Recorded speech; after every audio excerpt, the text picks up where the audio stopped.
ధరణిలో పెట్టిన ఫౌతీలో అంతకుముందు ఫౌతీలో ఏముండేది, ఆనాడు విఆర్ఓ కానీ ఆ గ్రామాలకు పోయి 45 రోజుల నోటీస్ ఇచ్చి వాళ్ళందరూ కూర్చొని మాట్లాడుకొని అక్కడికి రమ్మని చెప్పేవాళ్ళు. మేము పెట్టిందేంటి ధరణిలో, ఇవాళ ఈ విఆర్ఓ వద్దు, నోటీసులు వద్దు, డైరెక్ట్గా మీ కుటుంబం వాళ్ళే మాట్లాడుకోండి, మీరు వచ్చి మాట్లాడుకొని మీరు ఒప్పుకున్నట్లయితే ఇక్కడ ఇమ్మీడియట్గా కూడా మీకు రిజిస్ట్రేషన్ కూడా ఫౌతీ సక్సెస్ అవుతుంది. కాబట్టి ఒకవేళ మీరు ఒప్పుకోనట్లయితే మీరు కోర్టుకు వెళ్ళండి అని చెప్పినాం. మళ్ళా మీరు ఇలా బయటికి మళ్ళీ పంపించి మళ్ళీ విఆర్ఓని కూర్చుని నోటీసులు ఇచ్చేసి ఆ యొక్క ఫౌతీ సెక్షన్లో కూడా మళ్ళా వివాదాలు సృష్టించే విధంగా ఈ చట్టంలో చెప్పబడింది. కాబట్టి అది కూడా సరిగ్గా లేదు.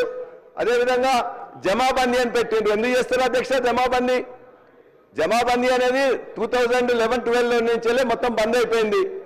ఆ ఊర్లో ఉండే భూమి, ఆ భూమి స్వరూపం ఎట్లా ఉంది, భూమి యాజమాన్య హక్కులు ఏమైనా మారినాయా, అది తడి ఉందా, కుష్కి ఉందా, నీళ్ళు వస్తున్నాయా, దానికోసం అని చెప్పేసి పెట్టేవాళ్ళు. ఇవాళ మొత్తం తీసేసినాం.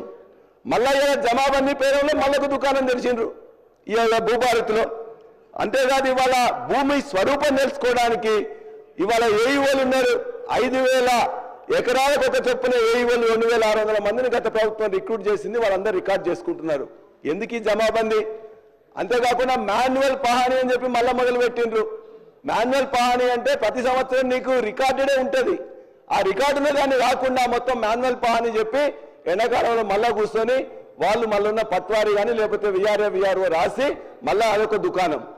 ఫౌతీ కానీ మ్యూటేషన్ కానీ ఇవన్నీ కూడా మళ్ళా కొత్త దుకాణాలు తెరిచింది తప్ప మరొకటి కాదు.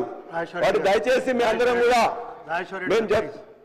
గౌరవ సభ్యులు అసత్యాన్ని సత్యంగా చేయాలని ఏదైతే ఆతృత పడుతున్నారో అవన్నీ రేపొద్దున రూల్స్ అంటే మీరు మాట్లాడే దాంట్లో నైతిక హక్కే లేదు. మీరు 2020లో చట్టాన్ని చేసి మీరు దిగిపోయేంత వరకు ఆ చట్టానికి సంబంధించిన రూల్సే ఫ్రేమ్ చేయని మీరు భూభారతిని మేము 2025 జనవరి 4వ తారీఖున చట్టం తీసుకొచ్చి రూల్స్ ఫ్రేమ్ చేసి పెడుతున్న మమ్మల్ని ఏదైతే మీరు మాకు చూపిస్తుంటే అసలు మిమ్మల్ని ఎలా ప్రజలు అర్థం చేసుకుంటారో మీరు అర్థం చేసుకోవట్లే. ఏదైతే మాన్యువల్ పానీ అంటారు, విఆర్ఓల్ని తీసేసామంటారు. ఎస్, మీరు తప్పు చేశారు కాబట్టే విఆర్ఓ వ్యవస్థలో మంచి వాళ్ళని తప్పకుండా ప్రతి రెవెన్యూ విలేజ్కి ఒక ఆఫీసర్ని పెడుతున్నాం.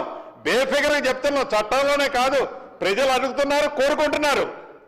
అనేక సందర్భాల్లో చెప్పినాం.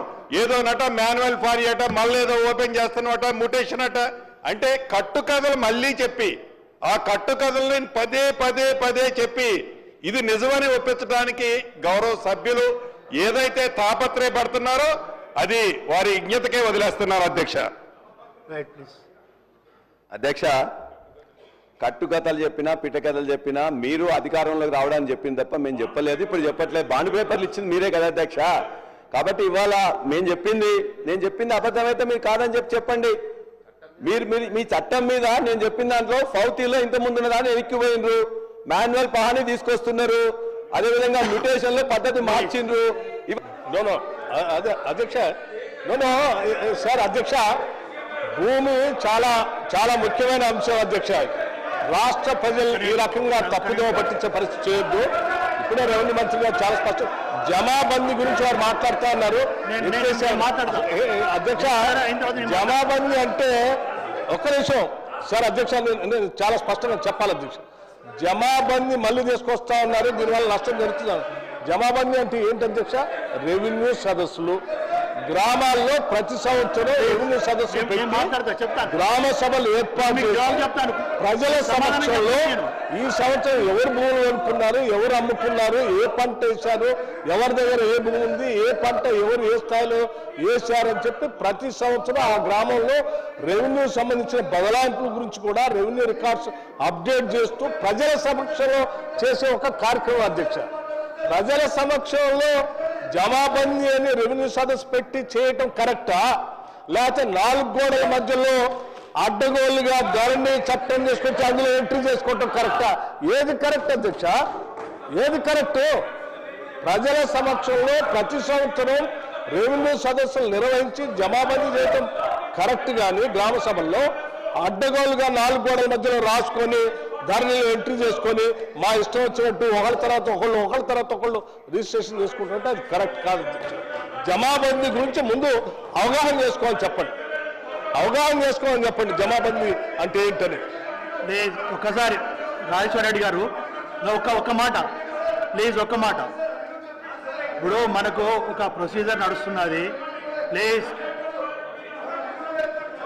కౌశిక్ రెడ్డి గారు ప్లీజ్, మీరు అట్లా డైరెక్ట్ మాట్లాడొద్దండి దయచేసి. ఒక నిమిషం కేటీఆర్ గారు, లేదు నేను చెప్తున్నా, నేను ఒకటి చెప్తున్నా కాదండి కేటీఆర్ గారు, నేను మాట్లాడతానన్నప్పుడు